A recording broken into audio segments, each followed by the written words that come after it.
One of the most painful and confusing things about toxic relationships, especially those with narcissistic people, is the apology that doesn't heal. The apology that comes wrapped in more abuse. And if you've ever found yourself in a relationship where you felt like you were the one always being hurt, blamed, and gaslit, then you know exactly what I'm talking about.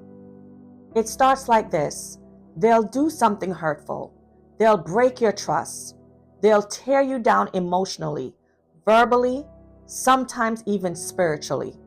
And when you finally get brave enough to address it, they offer an apology. But it comes with conditions. I'm sorry you feel that way. I wouldn't have done it if you didn't act like that.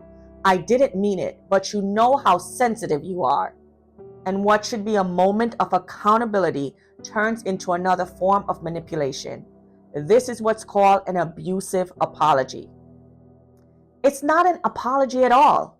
It's a tactic to regain control over your emotions and to keep you second guessing yourself.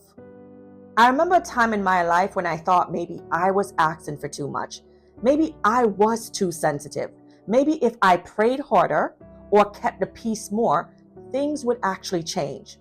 But here's the truth. No amount of love, sacrifice, or silence can change a heart that refuses to be transformed by God.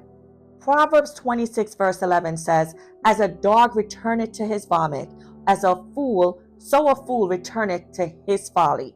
In other words, if someone keeps repeating the same hurtful behavior and disguises it with empty words, it's not love.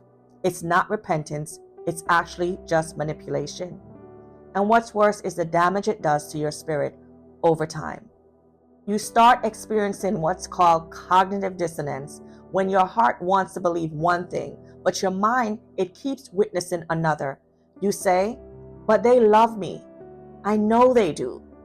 But then you look at their actions and it screams otherwise. You hold on to the potential of who they pretended to be in the beginning and ignore the reality of who they are constantly showing you that they are now. So sis, I need you to hear this clearly. You can love someone and still leave them. You can forgive someone and still protect your peace.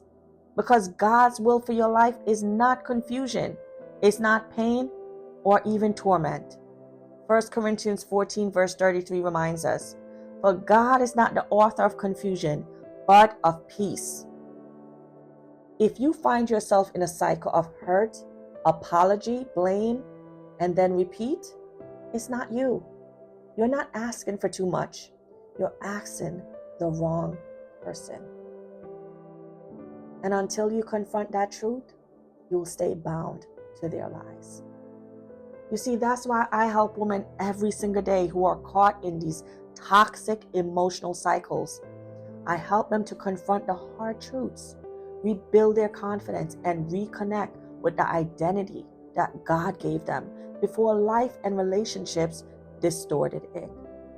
Because you were created for joy, for purpose, for peace. And if no one's told you today, you are worth genuine, healthy, God-centered love. The kind that doesn't leave you apologizing for your feelings or accepting apologies that come with more abuse. So if this message hit home for you, if you're tired of those fake apologies, the blame shifting, and the confusion, it's time to make a decision. You don't have to stay stuck. God can heal you. God can restore you, and He can rewrite your story. If you're ready to break those emotional chains and start healing for real, I'd love to walk that journey with you. DM me the word free or click the link in my bio to learn how I help women just like you find freedom, peace, and purpose after narcissistic abuse. Because the apology you deserve is one that comes with changed behavior, and until that happens, your healing has to come first.